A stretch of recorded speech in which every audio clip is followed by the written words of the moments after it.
And over to, right, I'm going to now hand over to Sian in a minute. Something to See, co-designing a future where nature and people thrive in mid-Wales. That's the title she's working to tonight with her talk. First of all, really like to thank her for agreeing to do this talk. It's fantastic. Really probably might not have happened, but for Zoom to some extent, but would have been certainly more difficult for her to speak to us. She's a project development officer, as you probably already know, of the Summit to Sea project, and has been involved with it since 2019. She's originally from South Wales, but is now living in Aberystwyth, within the project's area, and does, however, have a North Wales connection in that she was warden on Bardsey Island for 3 years, up to 2018. And is now still involved by being chair of its trust. Personally, I've been following the progress of this project since its inception, really, as much as I possibly could, probably just on the website and whatever, and in the news. And I'm really looking forward to hearing where it's at the moment, and maybe a little bit about its history, and maybe kind of seeing how your questions may be answered regarding this. I'm a great believer in landscape scale conservation and associated philosophies, and look forward to this. And so I'm now going to hand over to Sian, who hopefully is there. Can you hear me? I can hear you. I can't see you yet. Hopefully I've got my video on. I'll just try and screen share now. Oh, gotcha. That's it. I can see you now. That's fantastic. Brilliant. Is that screen working? That screen's working. Now I'm going to leave you to it, and I'm going to go off my hello again, and I'll let you carry on. I'm going to stop my video, mute myself, and I'll see you at the end. Okie dokie. Lovely. Diolch yn fawr, Mark. Thank you. Yeah, thank you very much for the invite and for the warm welcome. So dwi'n mynd I fynd â chi ar siwrne diddorol dros yr hanner awr nesa o'r mynydd i'r môr. Gan rhannu efo chi datblygiadau prosiect, cyfnodau galed sydd wedi bod, a gobeithio fydd rhai gwersi I mi rhannu ar hyd y ffordd efo chi. Dwi yn mynd I wneud y sgwrs heno yn Saesneg, ond dwi'n hapus iawn I gael cwestiynau yn y Gymraeg ar y ddiwedd. So I'm going to spend the next half an hour or so giving you a bit of an overview of this project, an idea of what co-designing means in this context, and how we're hoping to develop this process over the next year or two during the project's development. As Mark sort of alluded to, the project has been through some turbulent water as it's developed, and I think it's really important that we learn from it, both as a project and also for others to learn from any mistakes or challenges so they're not repeated again. So I will touch on some of those challenges and the opportunities we face at the moment. So start with a little bit about me. So just to pick up on what Mark introduced. So yeah, I'm Sian. I live in Aberystwyth, and you can find me running along the coast path with my dog Mabon, or swimming in the sea early in the morning. I'm originally from the beautiful village of Sian Stacey in southwest Wales, and I moved from there to London, where I studied English and drama. So I'm not a scientist. English and drama at Goldsmiths, the University of London, and then I moved to Cardiff, where I worked in the third sector. And as a little quick aside, I guess, whilst I was studying in London for my degree, I ended up focusing in on Welsh identity and our sense of place and how it compared to other writing that I was interested in at the time. And my final dissertation was actually on a post-colonial reading of Welsh writing before and after the establishment of the Senedd. So for me, that's quite an important sense of my own identity, and I guess I bring that to my role within this project. One of the most important times of my life, however, was as the warden or island manager, depending on who you spoke to, on Bardsey Island off the tip of the Llŷn Peninsula. So before I go on to talk about Summit to Sea, I just want to spend a couple of moments just reflecting on my time on Bardsey Island, and partly because then I get to share some of these beautiful photos with you as well. So many of you on this call may be familiar with Bardsey. I think I've seen a few familiar names crop up, and hopefully some faces later. So it's good to see you here. If you haven't been to Entley already, I highly recommend you going over with Colin for a day, or if possible to stay, so you get the full experience of Manxia waters, the Drucken Manaw, and the incredible dark skies at night. It really is quite magical and unlike any other experience. So I grew up travelling to Bardsey ever since we first went when I was 8 years old. We used to stay at the Bird Observatory at Criston, and as I grew older, I started to return to volunteer there, and then became a volunteer for the farm as well, helping out for them when they took their summer holiday each year. And these photos are actually by Ben Porter, who I imagine a lot of you will be familiar with. He's an exceptional wildlife photographer and was one of our neighbours when we lived there. Bardsey is also where I met my partner Mark, who was an assistant warden at the observatory at the time for 7 years. So it's like a pretty special place. And as you can see from these images, the wildlife and flora of Bardsey are amazing. I was lucky enough to live and work there for 3 years, and each day, genuinely, something would take my breath away. And we really did feel quite interconnected with nature. In terms of my role there, it was incredibly varied, but I was primarily focused on making sure the buildings were maintained, visitors were welcomed, and the infrastructure of the island functioned. And as everything there is off-grid, this included maintaining the water system, installing and managing compost toilets, fixing broken slates and such forth.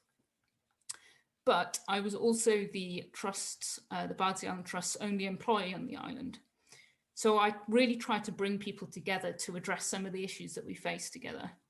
Now, historically, the Bardsey Island Trust has been quite disjointed to the reality of island life and functions. But while I worked there, I kind of worked quite strongly to communicate to the trustees what the issues and opportunities were on the ground. And so there was a constant balancing act to play between farm, boatmen, bird observatory, visitors, chaplains, and so forth. So for me, I guess, on a very small scale, Bardsey is trying to get the balance right between farming, biodiversity, culture, history, spirituality, and a strong local economy. It's not perfect, and it's certainly not comparable to this part of Wales I live in now, with multiple landowners and users, but it's an important reference point for me. As Mark mentioned, I'm still heavily involved as a trustee of the Bardsey Island Trust, and I'm now chair of the trustees, which is a little bit scary. So we're working as a trust now with island residents to ensure a long-term sustainable future for everyone on the island. We want to support making the farm more profitable, celebrating and sharing how successful the conservation grade and nature-friendly farming is there, exploring renewable energies that aren't detrimental to wildlife, more efficient buildings, and essentially, at the crux of it, a long-term sustainable community. But enough about me and Entley, although I could talk for hours about the best swimming spots or places to watch the sunset, or indeed compost toilets, but I won't let you face that. So what is the Summit to Sea project? Well, in a nutshell, the project is about making this part of Wales even better for wildlife at a landscape scale and out into the sea. And what do we mean by the landscape scale? Well, essentially, we know that simply having pockets of good isn't enough to really make the difference our future generations need.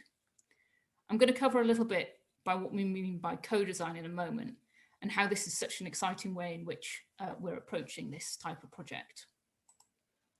This is, broadly speaking, the part of Mid Wales we're working in. So we've got swathes of forestry, Cors Fochno, which is the largest expanse of primary near natural raised bog in an estuarine context within the UK. I'm glad I didn't have a glass of wine before saying that. We've got the highest peak in Mid Wales of Pum Limon, a marine special area of conservation, the Dyfi estuary, and a patchwork of generally small-scale farms working with nature. The area is also within the UNESCO Dyfi Biosphere Site. In fact, I've got a sketch of the area to overlay on this map, which demonstrate really what's going on in the area already. We're really interested in exploring what we can do to join up our efforts and achieve more than just a list of one-off projects to really achieve impact at scale, which benefits wildlife and ecological resilience in a sustainable way. The project is currently hosted by RSPB Conwy, so I work for them, with another 5 partners, including our local wildlife trust, the Montgomery Wildlife Trust. It's funded by a fund called the Endangered Landscapes Programme, whose aims are to restore natural ecological processes, species populations, and habitats for a better and more sustainable future. It signals a shift away from a narrative of slowing declines and no net loss to a positive and creative conservation agenda in which the potential of our land and seas is recognised. I thought I'd include a very rough timeline here as well. So originally the project sort of started in an inception way by a couple of ecologists based in the area back in 2016, 2017. And they worked up the funding application, and in September 2018, the project received the original large fund from the Endangered Landscapes Programme, which was just over 3 million for a 5-year project. So throughout that year that followed, concerns kind of were being raised and continue to be raised. I started in my job initially at that point as community engagement coordinator in August 2019. And I joined a week after a meeting of over 100 community members in Talabont, in which they demanded that Rewilding Britain left the project. So I kind of took a massive deep breath and essentially went out and started listening. Went out and tried to link into people locally who were well connected, and I particularly sought out those with concerns. It became clear to me that people weren't against making the area even better for nature, but they did have concerns about rewilding. And despite the project at the time not referring to itself as rewilding, that's quite a difficult message to communicate when Rewilding Britain are the lead body. So I fed this back to the partnership, and in October 2019, Rewilding Britain decided to leave, which, when you think about it, was quite a bold move from an organisation who'd put in the work to create the project and were referring to this as their flagship project at the time. But this did enable me then, it opened the door really to allow me to get out and host a number of drop-in sessions across the area. I held talks with community councils and other organisations working in the area. That winter, which was pre-COVID, was pretty hard going.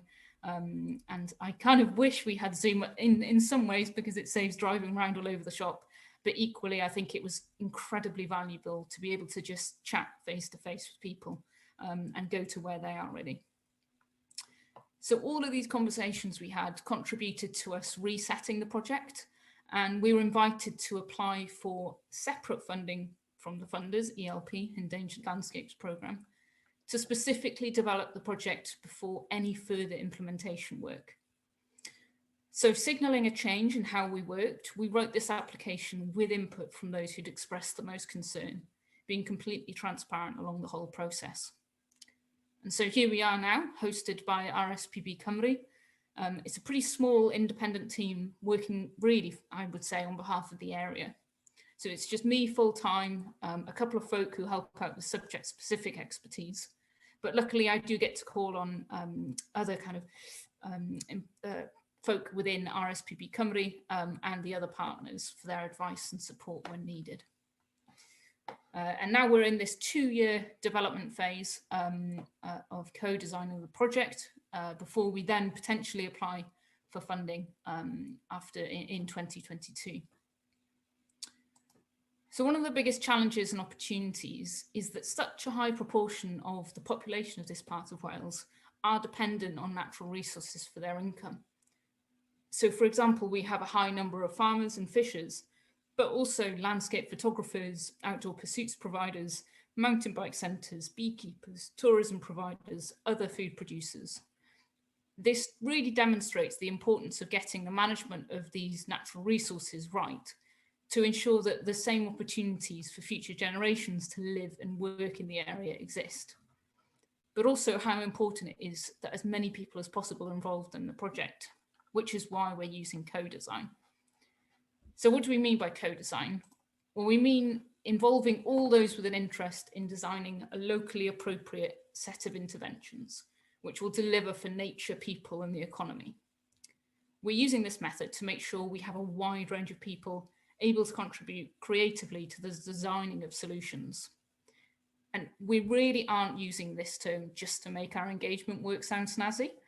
We're using it in the true sense of the word, going beyond consultation and using co-design to build and strengthen equal networks between people who are affected by problems and who are trying to create solutions to these. One of the main principles of co-design is that people are experts in their own experience and are therefore central to the design process. But it does mean that the process can look a little bit like this, which can be an odd feeling for both the organisations hosting and those participating. So my role is to facilitate this process, hold the conversations and pull things together before summarising and moving on to the next stage. This is probably roughly where we are in the process at the moment. Luckily, this is actually what our process looks like. And the reason for the diamond shapes is to demonstrate that at each point in the process, we go out wide. So we open out to bring in loads of other perspectives, and even people who haven't been involved in the earlier stages, or the same people, before we then narrow back in and focus things in again. We're also able to go back and forth if we want to review what the themes are as new things and ideas emerge. And this is when the scribble sometimes makes a bit more sense. So I'll quickly run through kind of where we're at and how we've got to where I think we are at the minute. So firstly, the setting up and the framing.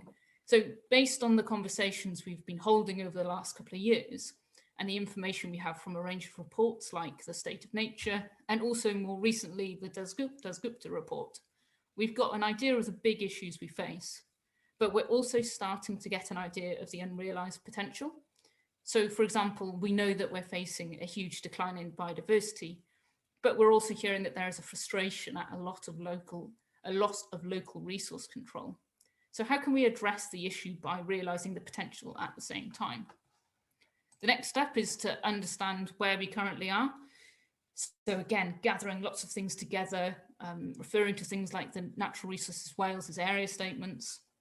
But we've also launched a questionnaire on natural resource use in the area to add to this understanding, which has had over 120 people complete it so far. So we're just kind of transitioning from this phase into the generating ideas phase. We've been holding online workshops, so we've had 3 online workshops, and I'll bring up some information on the findings from these in a moment. We've had over 70 people take part in these, and they've really been possible because of some amazing volunteer facilitators who've helped make these events work. These are people who are based in the area with an interest in the project, and those from partner organisations. And their involvement has meant that participants were able to be heard and given a voice in each breakout room. I built on the idea, I attended one of the citizens' assemblies that was organised in Ceredigion back in the early part of the summer about land use, and that really inspired me to try and use that functionality that Zoom gives us to make that we could have as many voices as possible in that talk. So through these workshops and more, we have been agreeing a vision and looking to develop a bit of criteria and themes to help us judge the ideas to the next stage and ensure that they're able to deliver the vision. So throughout this process, again, we've been drawing on inspiration from other projects already running in the area, for example, the work of Mach Maethlon, or from farm clusters involved in sustainable management schemes, but also looking a little bit further afield to places like the Tir Amor project on Penllyn, which has got some excellent examples of how they've been looking at catchment level and integrating land and sea. So this is where we're about to move into, looking at specific possible solutions or interventions. I'll be touching on the themes and the some of the early ideas in a few moments. But we'll be in this stage now from now until the end of the summer. And hopefully we'll get to hold some of these meetings out in the field, literally, or in cafes and village halls across the area. We'll then be bringing these ideas together, work them up and produce a strategic project that will work across the land and seascape, ready to apply for funding to deliver this. At each stage in this process, we go back out and back in, sharing what we've learnt, ratifying, sense checking and tweaking at each stage as more people get involved. So this is where we're at to at the minute with a vision, a nature-rich and connected ecosystem from land to sea, which will deliver benefits to wildlife and people today and for future generations, which also celebrates the local place and cultures. And we've got down to 4 key themes so far based on these conversations and workshops. These are the 4 key themes, and I'll just take a moment to look at each of these independently. So the first theme, a nature-rich and sustainable production system. Many natural resource production agendas are driven by economic policy, markets, and grants or subsidies, which don't really allow for the local nuances and the different needs of different owners, users, and managers. This seeks to find ways that national needs can be satisfied, but with greater scope for local control and solutions, which benefit nature, but within a productive system. So some ideas that have come through include offering surveys to farmers or land managers so that they can be empowered to manage the natural capital they have. This might be key to support farmers with the new agricultural bill being more focused on public money for public goods. There's also ideas coming through about aquaculture opportunities in marine and freshwater environments. So the second theme, connectivity between wildlife-rich habitats for greater collective benefit. As environmental degradation and loss of wildlife continues, it's clear that humanity needs to think bigger, more ambitious, more optimistic, and crucially, more joined up. So this aims to enhance a mosaic of interconnected landscape to allow wildlife to move, migrate, and interact, and to restore and maintain ecosystem functionality and the benefits that this provides. So some of these ideas involve trying to work jointly with different landowners across boundaries, further expansion of the Celtic rainforest, which RSPB Cymru are involved with, and then work along riparian systems. This is inspired by the Tir Amor project, so looking at the river systems and what improvements can be made to water quality there, which may also contribute to flood prevention and increased biodiversity. So reconnecting people. Nature and culture are closely interwoven in the uplands, lowlands, and the coastline of the area. They've developed through a long history of people working closely with the land and sea. However, a disconnect between people and the land and nature has been highlighted in our workshops. This would aim to reconnect people to nature and explore ways to improve accessibility to the many benefits experienced from these opportunities. And in fact, the COVID-19 pandemic has more than ever taught us the important and intrinsic our need to be connected to the natural world is. And finally, reconnecting the economy. So as I mentioned, the current economy is reliant on natural resources, but many of the benefits aren't realized locally. So a combination of reasons have driven a loss of diversity, such as large supply chains, remote processing, and large-scale remote markets. But new opportunities are constantly developing to rebuild local supply chains and rebuild businesses' nature connections. There needs to be these need to be intuitive and recognize the value of local entrepreneurs, micro-enterprise, and social business in identifying and developing new products which benefit nature. Now, quite often people think of nature-based businesses as purely being tourism-based, but we really mean there's quite a broad range of what nature-based businesses mean. And essentially it's about businesses that are giving back to nature or supporting. So that could be farming. A lot of farming is obviously nature-based, not always, but a lot of it in this area is. And you've also got, mountain bike providers or small market gardens. So all sorts of different things. So I wanted to touch on some of the challenges, but also some of the opportunities that we face within this project. I think, like all projects working with people, our biggest challenge has been COVID and working out how to ensure that our co-design process is open and accessible to as many people as possible. I think the positive of this situation has been that we've been able to engage with a wider range of people, people able to join things like this before dinner or after lunch, and not needing to carve out half a day to travel to attend and then travel home from an event, which would have been what my day would have looked like had I come up to have a chat to you, which would have been a lovely excuse to come further north. But some people also feel more comfortable interacting in this way. And we've been really happy and impressed with how many people have been able to join our workshops so far. But not everyone is either online or has access to good enough internet to actively engage in this way. And we all know that nothing beats a chat over a cuppa in real life, not behind screens.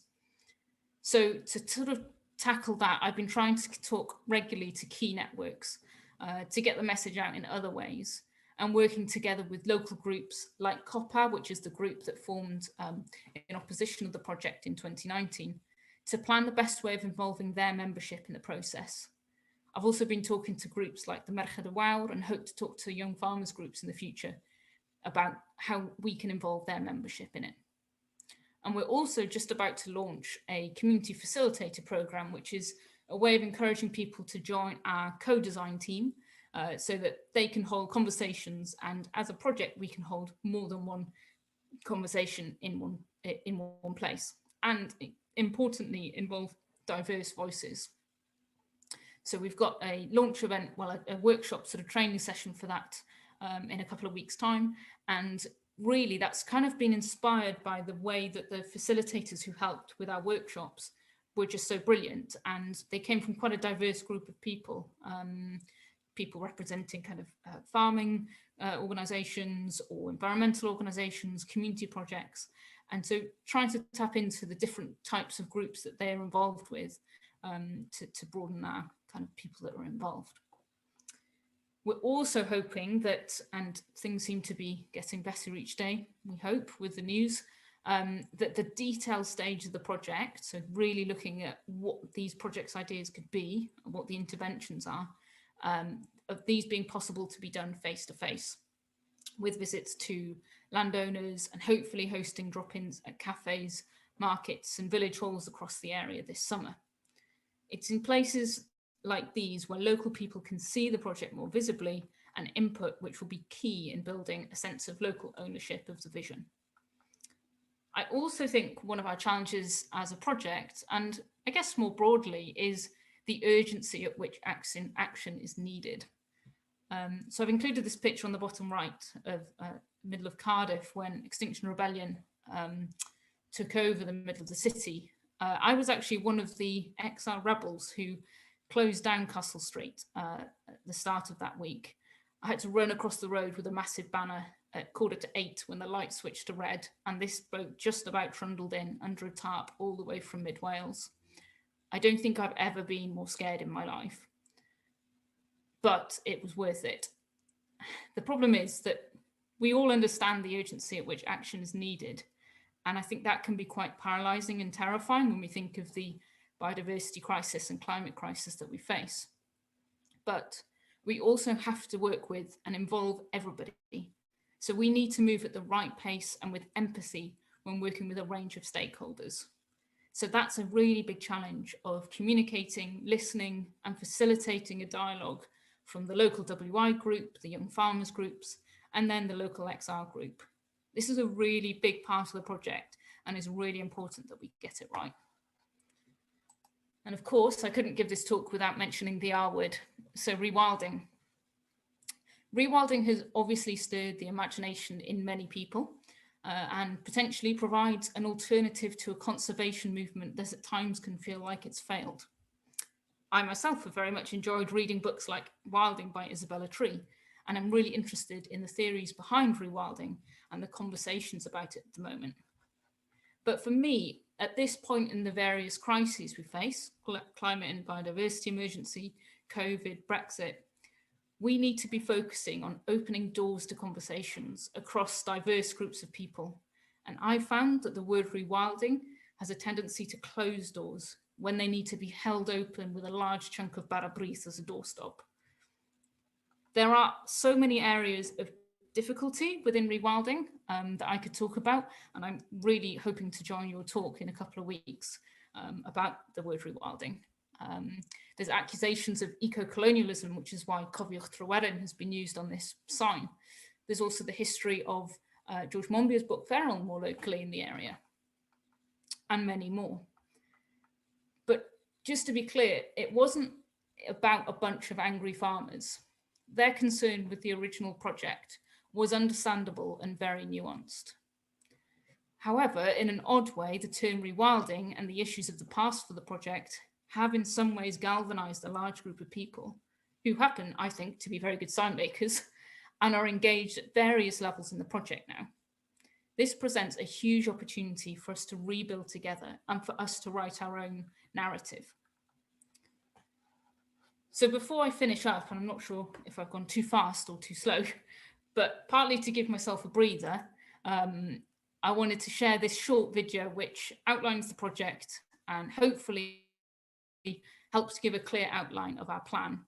It's also got some snazzy music, so if you've been sat down for the last 40 minutes or so and you fancy getting up and having a dance, which I might do, feel free. So I'm hoping this is going to work. It's about 1.5 minutes long. I hope I've already shared the audio.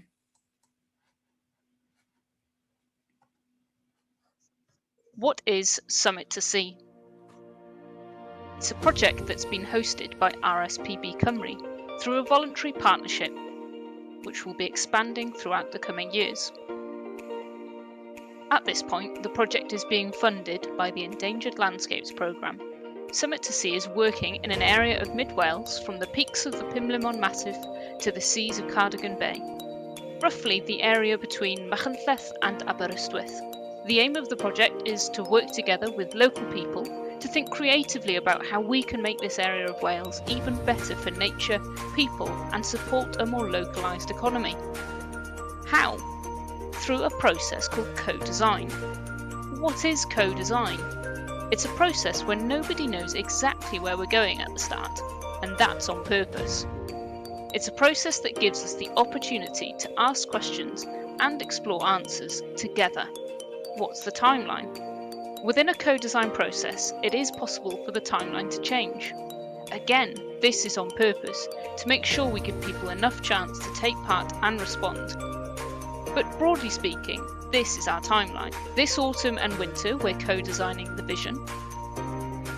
From the winter into spring next year, we'll start to explore the themes and criteria.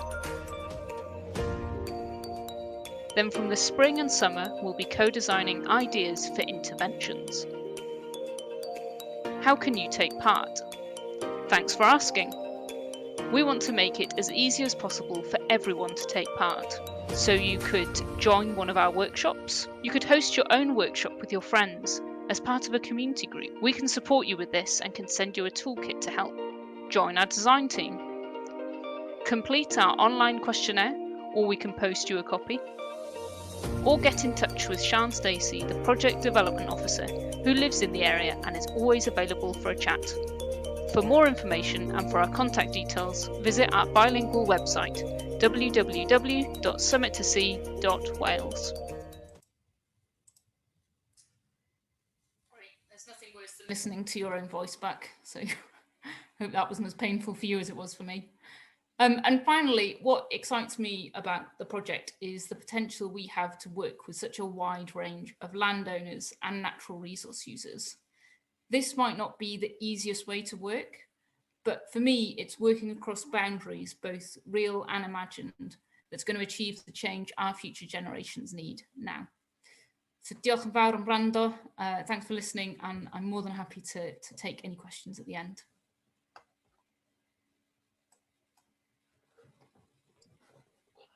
Diolch yn fawr, Sian. Thank you very much indeed. That was very, very, lots of information to take in, lots to think about. You've explained it, I think, extraordinarily well, but I'm sure even so, hopefully probably will generate quite a few questions. And hopefully people will put them into the chat, and maybe if they wish to, I've got one question here to kind of start us off a little bit, but if people want to kind of think about questions whilst I'm doing that, pop them in the chat, I'll read them out. If you don't want to put them in the chat and you want to say it yourself, put your hand up in the reactions button at the bottom there, and Jill will spot it. Or put your hand up in video if you put your video on, and Jill will look out for you as well, and then you can unmute yourself. I just wondered, fascinating, fantastic. I wonder, this co-design idea, is this the first time this has been used in this kind of project? Is it a pioneering approach, or has it been used elsewhere and proven to be successful, or not, or whatever? Is it anywhere else, used anywhere else, or is it a new idea? So I think in in a kind of conservation way, in the conservation world, it's fairly new. Co-design is used quite a lot in other areas. So I'm really lucky to get to work with a brilliant young woman called Gwenno Edwards, who's actually originally from North Wales, but is now with links to Aberystwyth. And she's a co-design facilitator. And she's actually working with this project, but also working with NHS trusts in England to help them co-design. So it's not something that's so much used, I guess, in the conservation. I think historically, you have big organizations in conservation using engagement as a way of communicating a message or kind of teaching and educating, but we're kind of using it much more as a way of, it's a two-way dialogue. So we're not just informing, we're all ears and kind of trying to hold a conversation. I didn't say it in this talk, but one of my quite cringe strap lines is think more conversation than conservation. That's great. Thank you. That's great. I've got some questions are coming through now. Sue Carter's asking, what is your best case scenario? I guess after 5 years, I don't know, or more. Well, interestingly, so I went from having a 5-year contract to now this project is only funded for 2 years. So we've had a complete change in budget, which was a bit of a steep learning curve. But that, I think for me, the best case scenario is that I think up until now, it's been about resetting things, and there was quite a lot of concern and frustration and, to be honest, anger locally in the past about things. So I think for me, initially, it was making people not feel threatened by this. And then ideally that we can hold this conversation with different people. You know, we're not always going to all agree on things, but if we can demonstrate a really constructive dialogue, which I think is sometimes lacking in things like this, I think that for me would be a real big achievement. In an ideal world, we'd also have a project where we are seeing changes to land use, which has a positive impact on wildlife initially, but also for people, both from a financial perspective and a social perspective as well. Okay. Happy with that, Sue. Caris is asking next, how or why was this specific geographical area of Wales chosen for this project? Why Mid Wales? Yeah, I get asked that question a lot. I think initially some people felt like this area had been picked on or chosen when things were much more negative. But the kind of truth of the matter is that a couple of ecologists, someone called Hannah Grace and Mick Green, who were based in the area, lived just up the road in Talabont and Llanidloes, they kind of had the initial sort of thinking around it. And then it started to kind of build from there, really. So I think that map that I shared, which the kind of sketched one, does go to show how much good stuff is already going on. And, you know, I'm sure you'd have a similar map for your part of the world in North Wales. But I suppose there's lots of opportunities here, and particularly being in an UNESCO biosphere reserve provides quite a unique opportunity, but also kind of noticing that it's not perfect. So we can definitely make it better and build on the good. Okay. Gary has now got 2 questions. I'll ask them separately if that's okay.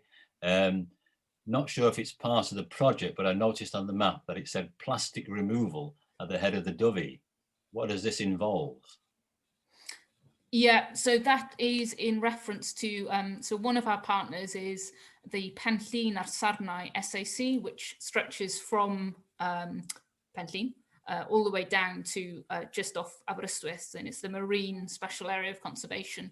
And Alice Palmer-Hargrave, who many of you might be familiar with, she's the Marine SAC officer with that, and she's been really involved in this project. So plastic pollution is one of the projects that the Penllyn a'r Sarnau SAC are looking at. And so that's certainly been one of the conversations that's been coming up in some of our workshops, particularly with that link between the land and the sea. And in fact, I know Ben Porter's been doing some work on this and documenting, you know, the journey of a plastic bottle or, you know, wrapping that is in the river system going out and impacting the marine. So I think that's probably one of those nice examples of projects where it demonstrates that connection across the kind of landscapes. Okay, is Ben still working on the project? Is he still an intern? He was an intern, was he? Yeah, so Ben was an intern.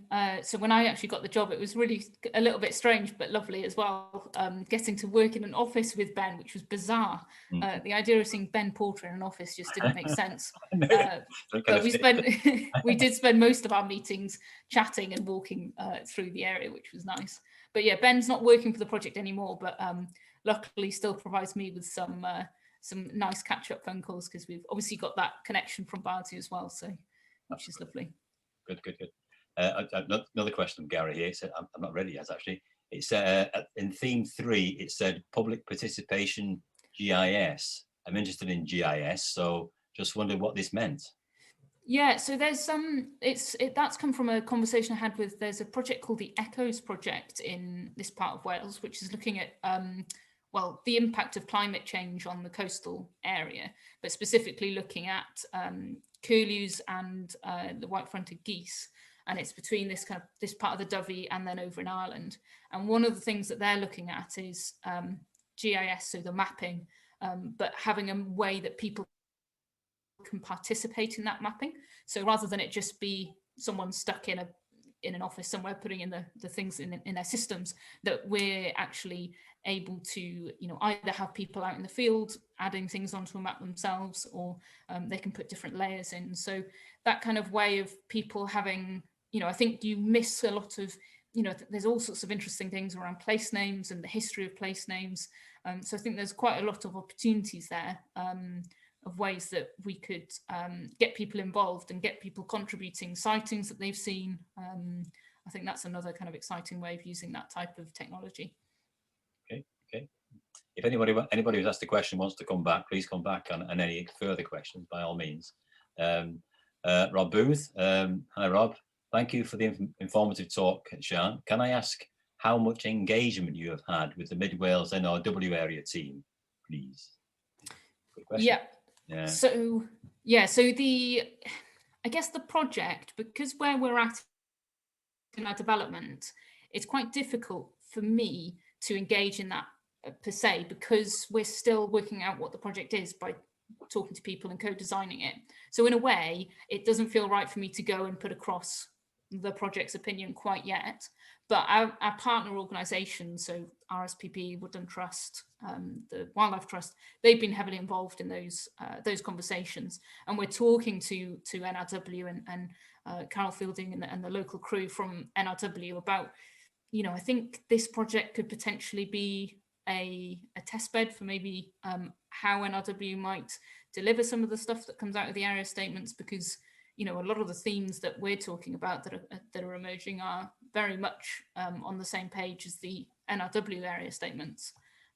So yeah, that's kind of, I don't know if that's directly answered the question, but yeah, if you want to come back on that, Rob, by all means do. But I'll carry on to Clive's question. Thank you for the talk. In terms of biodiversity, if wilding is considered 100%, what score could this system, which involves those hostile to rewilding, achieve? Quite sure of that. Crikey, that's a big one. I don't know if I can give a proper answer to this. It's a super interesting question, and I guess the question that you're sort of saying, that there's this scale of what wild is, and then you've got this. That's, again, it's not something I touched on much, but which is why I want to come to your talk in a couple of weeks. Is what do we mean by rewilding? You know, for me, it might mean that we leave the verges to grow. We don't, you know, but we still have grazing stock that help to improve biodiversity. For others, it might mean getting rid of all grazing and putting back in your top predator species. Those are drastically different visions of what rewilding is. And I think that's one of the tricky elements of that word, is that you cannot say, I don't think you can say for certain, you can't walk into a room and expect everyone to have the same understanding of that word. So that's why for us it's been quite a difficult word. But I guess more naturalized systems is one way of looking at it. Yeah, there's a few excellent podcasts I've listened to. There's one with Sophie Wynne-Jones, who's at Bangor University. I think that was a talk, that was a podcast that ZSL, London Zoo, put out probably over a year ago now. And she gave a really nice analogy, or someone else on that talk gave a nice analogy about what rewilding means compared to restoration, which was quite interesting. Yeah, so it's an ongoing debate, I think, really, and which has not really been finalised as to exactly what's the best approach. The different philosophies, which sometimes we probably need to kind of merge in some respect. I don't know, possibly. And I think the other thing is that we are in an area of well, nowhere in Wales is unlike this, but within our country, we are populated everywhere. So it's impossible for us to say we don't want to see a pushing out of people for that wild. And I think really we need to learn to live with wild and be able to continue to be productive with that for us to kind of really make a difference, because so it's that kind of sliding scale of how we get there and how we take people with us. You know, so many farmers are already doing a lot for nature. Obviously there's a lot of others that aren't or could do more, but I think it's about, you know, working with those and things like the Nature Friendly Farming Network, and there's a lot of good stuff out there happening. You're not actually going to own any land, are you, as such? No, sorry, I didn't make that very clear. So the project... You're not going to buy anything with this 3.4 million or anything like that, the grant? No. So and that's again, for me, what's really interesting is you've got other big rewilding or wilding projects that really just have one landowner, quite often very wealthy, or one big NGO-owned patch of land, which is great. And to be able to see what happens on those is fascinating and really interesting. But the reality is that will never happen here. And actually, personally, from my perspective, I think you would risk losing such important heritage and culture by removing the people. So we want to see this land, you know, this diverse land ownership that we've got, and it not falling into the hands of the few. But it also needs to be probably a better resource for us all as well. Maybe that's an element of improving on it. Good, thank you. Jeff, Jeff Gibbs. Hi, Jeff. Have you come across James Rebank's latest book, English Pastoral? Inspiration, forget the English bit of the title, the story of 3 generations on a Cumbrian farm and attitudes going full circle. I've heard about this too. I've not read it, I've not got it, but it's, I don't know whether you know about it. Can I just say the question is actually from Kate. Kate typed it in. Okay. Right, we're both okay.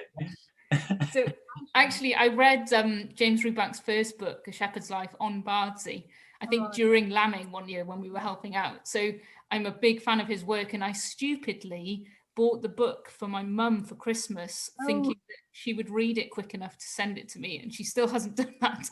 So I probably just need to get myself a copy or go to the library and get one. She's probably lent it to somebody else, you know, it's so good. Anyway, carry on the good work.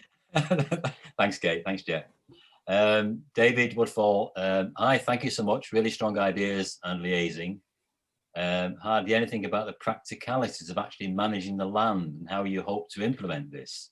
I'm sure that you're aware that part of the opposition to the project is partly where some of the participants from and their lack of experience in managing the land. The use of rewilding as a term have further exacerbated this divide. I guess you've hinted on that already. Yeah, and I think that's been a criticism of the project in the earlier days, was before this reset of, well, what does it mean for me? If I own land, what does this project mean for me? Yeah. And I don't think back then the project was ever able to give a straight answer, which was partly because, in its fairness, was because it was about developing these things together. But that's very difficult when some stuff is already happening on NGO partner-owned land, which was, you know, a good idea because you want to test things and see if it works. But it did exasperate that divide. But I think now where we're at, although, again, I can't give a clear sense of this is exactly what we're going to do because we're just not quite there. But if I gave this talk in a year's time, I probably would be able to give that answer, or I certainly hope I will.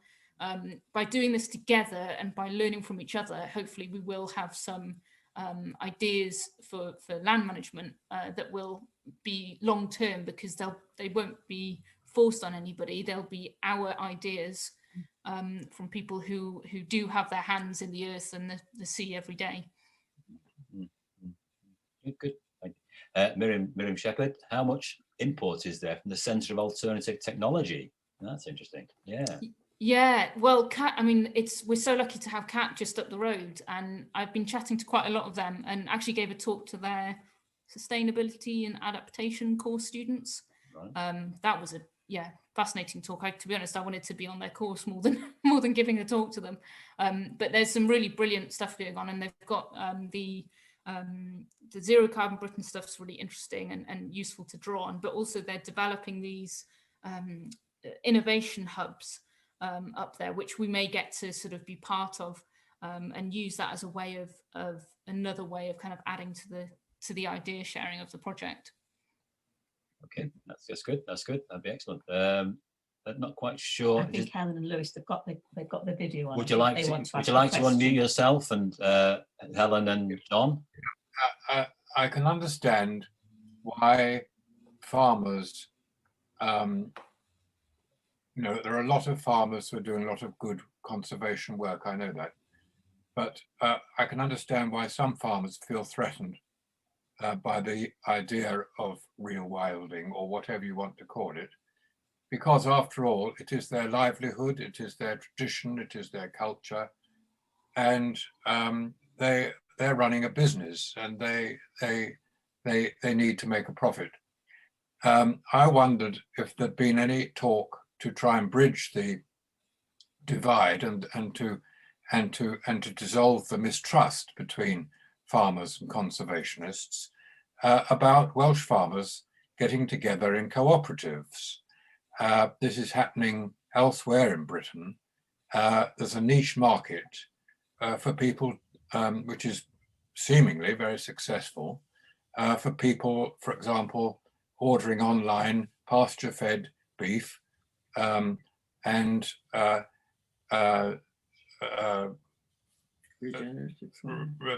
products of regenerative farming, basically.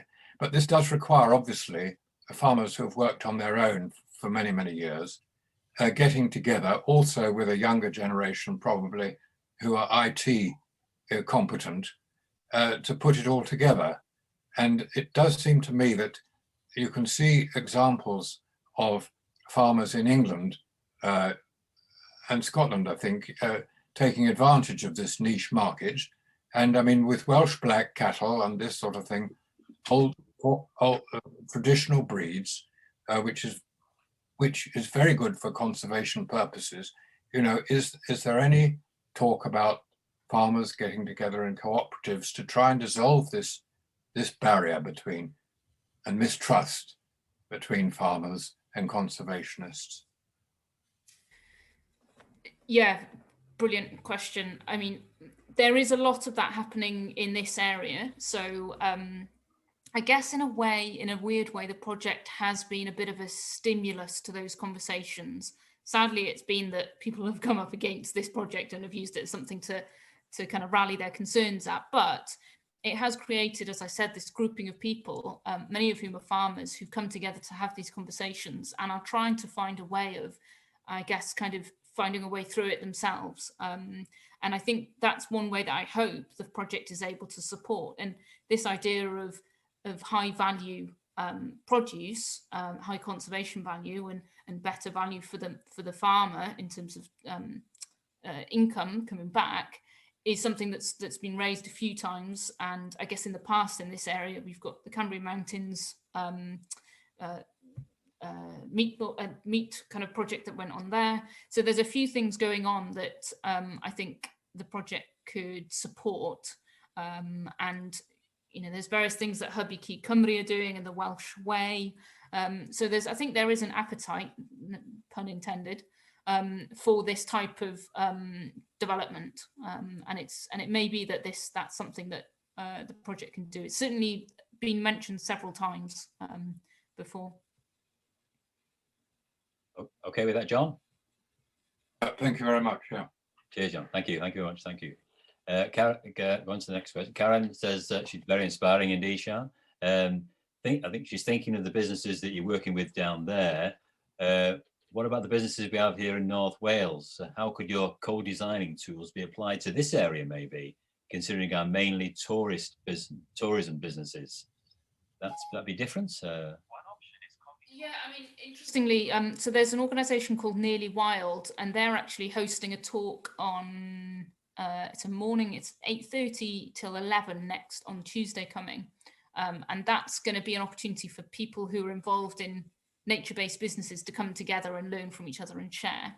And I'm going along to that. And Nearly Wild are trying to do that. So they're based in Welshpool Way. So their kind of primary focus at the minute is Mid Wales, kind of Powys. But they do talk to other organisations in the north and the south. So I think there is definitely an increase in interest from businesses. You know, you've kind of seen it with changes in packaging to, you know, eco-friendly packaging, moving away from plastic, which is great. And I think the next step is going to be that kind of conservation or kind of positive impact in the environment. Excuse me, that businesses can demonstrate. I think that's only going to increase. So I think that will broaden out from just tourism providers. Okay, that sounds like an interesting. Is that open to anybody? Yeah, so it's. I tell you what, I'll try and have a quick look for the link and post it in the chat box. Yeah, maybe if after the talk, if you put that in maybe an email or another links possibly. That might be of interest to people. I could send an email to everybody afterwards, and they can actually click on any links that might be of any use to find out more information. Is that okay? Yeah. But by all means, put it in the chat as well for people now. Yeah. David, did you want to kind of ask a couple of questions? If you want to, David Woodfall, you're saying 2 questions. I think he's got something on. Do you want to unmute yourself? He's got something following on. Maybe have you put them in the chat? There's something coming up. Right, okay. I'll go on to the next one then. I'll come back. I'll come back to you, David. Gwen says, Gwen Rich, how did the local people in your area view the RSPB? I'm from Anglesey, where there's a lot of opposition to RSPB developments at South Stack. The feeling is that local people's views are not considered. Interesting question. As an RSPB employee, technically, I have to toe a line. But actually, you know, I think that's true for this area as well. I don't think RSPB are, I think on the whole there is a general support of them, but there's certainly some people in the area who are not supportive of them and who have concerns. And that I think that feeling that people's views are not considered, I think, you know, in fairness to RSPB, I think one of the reasons that they've picked up this project from kind of the embers of what it was and have agreed to host it is that they are genuinely interested and invested in trying to find a way of changing how they work and changing how they interact with members and supporters and landowners for the greater benefit of nature, really, at the end of the day. So I think they genuinely are really invested in learning from this project and in implementing the learning from it across their work, certainly in Wales.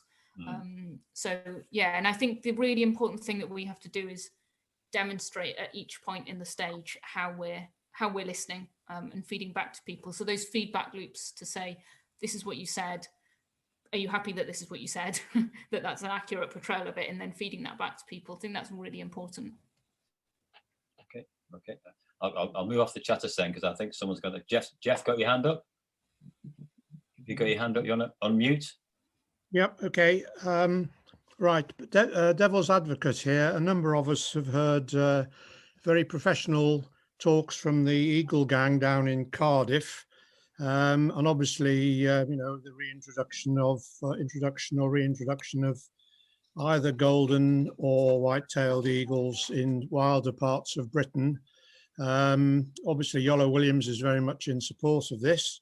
Sian, I just wondered when the eagle people were going to arrive on your patch and which species they're likely to start with. Is it going to be golden eagles, or is it going to be white-tailed eagles, or is it going to be both?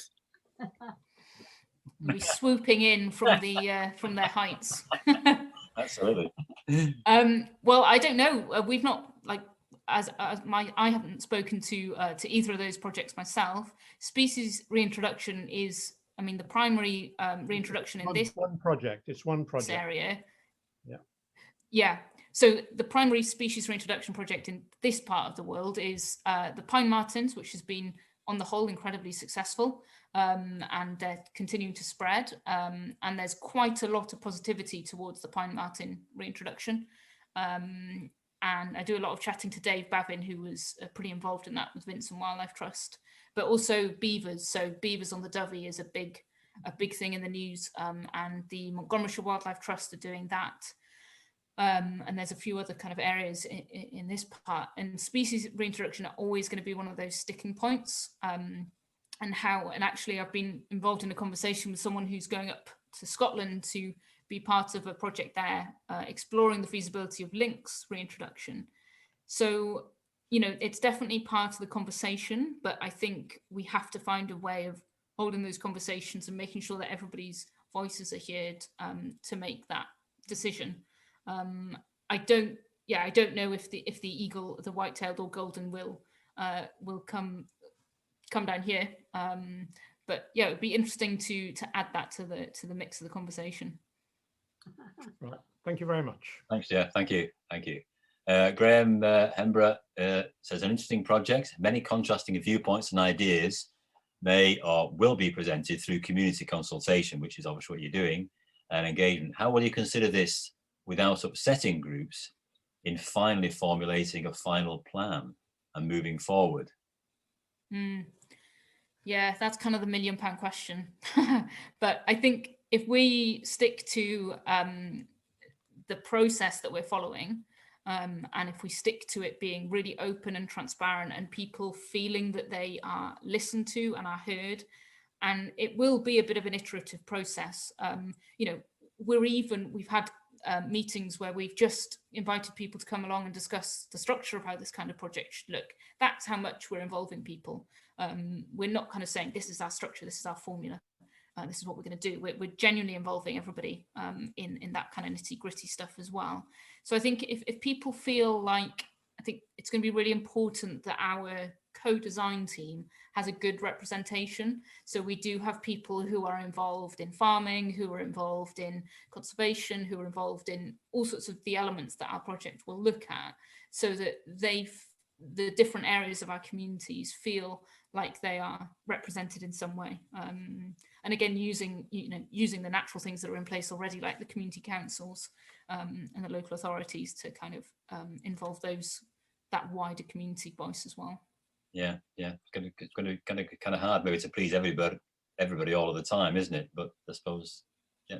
And I think that's a big risk for the project. Is it going to turn into something that actually doesn't do anything because we can't decide on anything? Is it going to be as inspirational as we hope it will be? I'm an optimist, and I think we can do it, and I think it will be inspiring because we involve so many people from such a diverse range of people that whatever it is, it's going to be really interesting. But whether, I think if you look at that spectrum, and you've got, you know, mad keen rewilders at one end and, you know, really production focused on the other end, maybe we won't please exactly those two spectrums, but hopefully we'll have a large majority of people that will be happy with it. Well, it's interesting to see how it'll all go. You know, like I say, it's a new kind of idea, a bit different, which it may present a kind of model for others to follow. Hopefully. Karen asks, how will Brexit change your project, or has it already? Brexit. I mean, I guess we were all worried about what it would mean for upland sheep farming, and it seems to be that cliff edge that everyone was fearing hasn't been quite the cliff edge that it was, which is positive because people's livelihoods are still there. But I think the biggest impact will be the change in the agricultural policy, and what that will look like. And obviously that's not going to happen immediately, but is in the process, and the white papers came out a few weeks ago. But I'm hoping that we can see this project as a way of supporting land managers to be in a better position for that. One of the things we do have as a problem is that people say, well, oh, I might not get involved with your project because there's going to be a better deal for me when that comes through, when the agricultural policy is decided.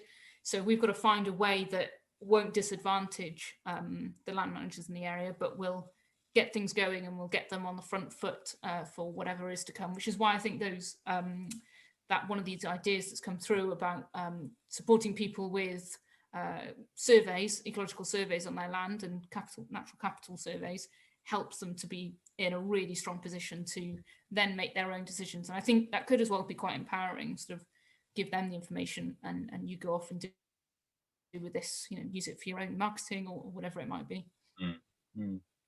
Yeah, the B word always gets in there somewhere, doesn't it? David has come back. It's not so much a question, I think. It's more of a kind of a, in case you're not aware, he says, my book, Rewilding in Britain and Ireland, real life stories of returning British and Irish wildlife to balance with 51 participants, including yourselves, most of our different views, which is how society engages with new ideas. Disagreement is really important, and understanding other people's viewpoints which is what you're going to be doing, isn't it, really, I suppose? You shouldn't have to do. This is the nature of the game, I suppose, of the process of co-designing means all those co-people, I guess. Yeah. Yeah, it's interesting. Yeah, it's interesting. Gary says, oh, thanks, Gary, thanks you for that. You can see the advantage of geo-apps to collect the GIS data and photos to populate maps, which folks can view from their country device. Good way to collect field data from everyone and everyone. Thanks. Oh, David's here again. One of the projects was the Pontpren Farming Cooperative. You know about that? Who usually benefited their own farm landscapes. They have a great deal of experience to learn from. Yeah, the Pontpren. What's that? Is that a? Yeah, I've not heard of that.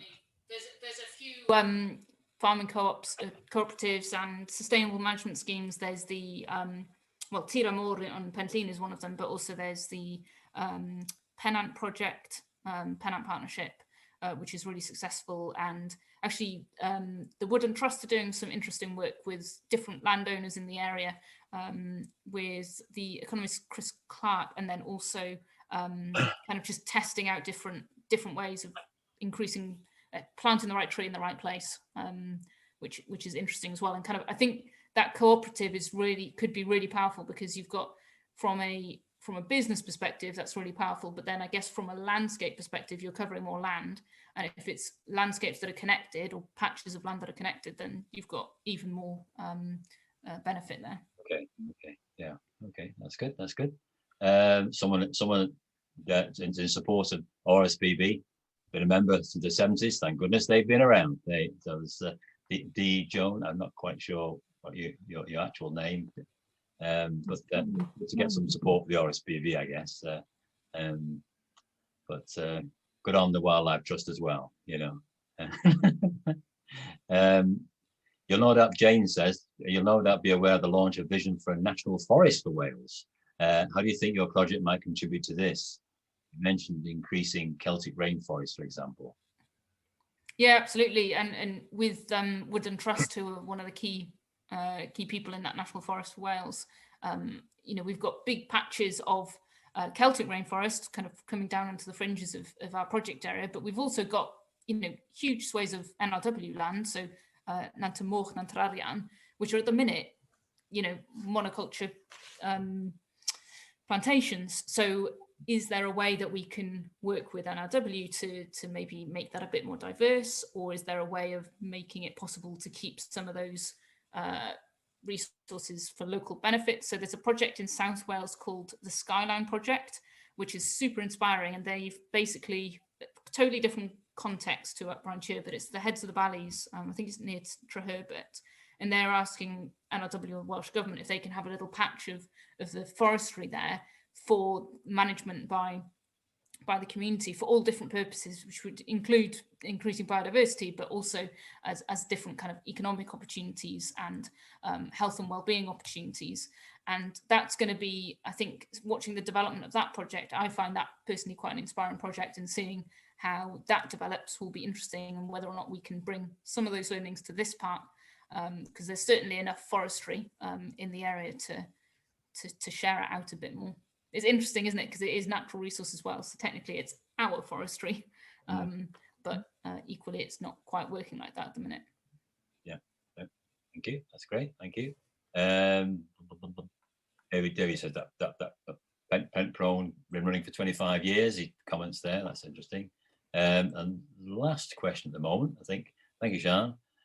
From Ruth Edwards. Do you know how the introduction of beavers has been received? Ruth from Notts Wildlife Trust in Nottinghamshire is about to introduce them, and even some members of the trust are apprehensive. So how because they've been given a license now, haven't they not? Have they not been given a license, the beavers, by NRW? Yeah. There's a couple of things that, so there's the beavers which are being released into captivity on the Dyfi Wildlife, the Dyfi Osprey project area, which I think technically didn't need to be licensed, but NRW are, I think, granting them a license anyway, even though if they're being released in captivity, they're allowed. But Alicia, who's the Welsh Beaver Project officer, I've had a couple of chats with her, and she's doing everything that they can to do a lot of engagement work. And I think they as well probably face a similar problem that the project faced, where you've got these kind of two extremes. So, how do you bring those people together to have that conversation?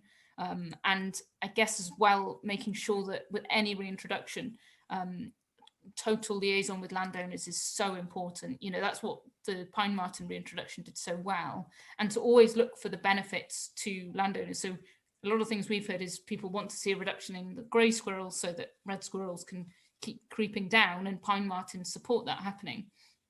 So that's a kind of direct thing. So obviously with the beavers it's a little bit more tricky, but I think probably broadly in the area, there's probably support for the beavers, but there's a lot of concern from landowners as well. Fair enough.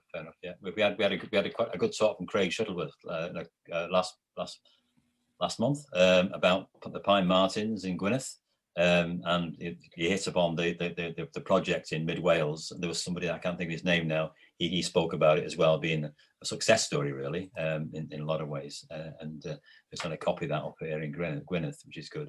And we had a talk about beavers as well. So we've we know a little bit about what's happening there, but we're so pleased that that's actually going to be introduced in the Dyfi, because that was a bit like, when is it going to happen? But so, like you say, it's people have concerns which hopefully can be addressed. It's good.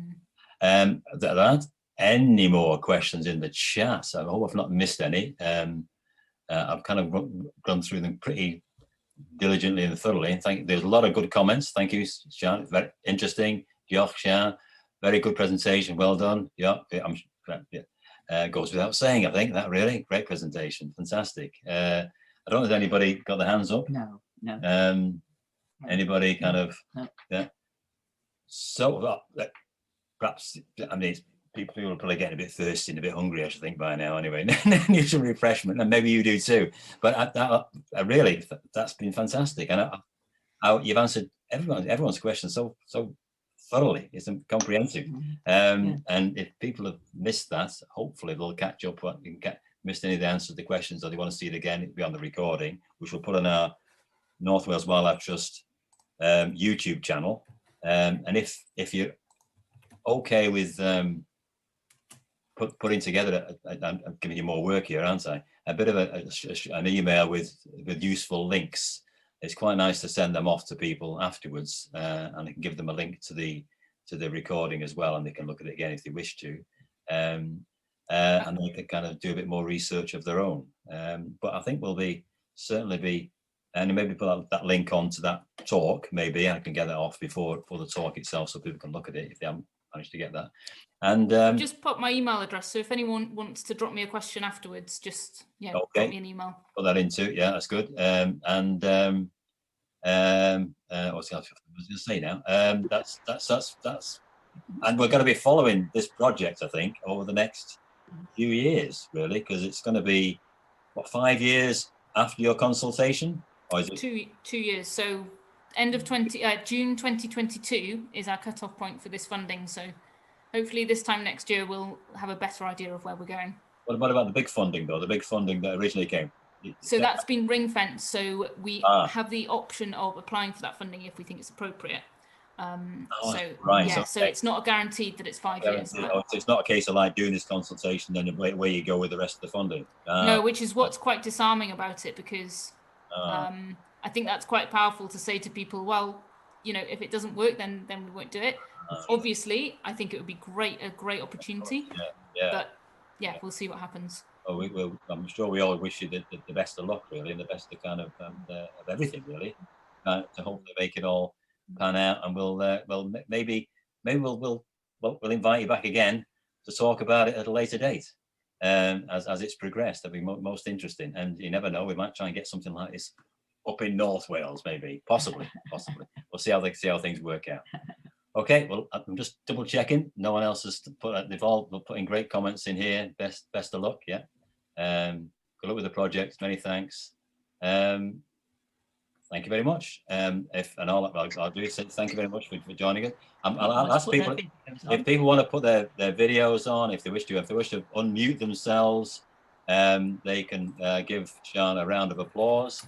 I'll be more than happy. If happy to be sitting on the recording, I'll put in gallery view and have a look.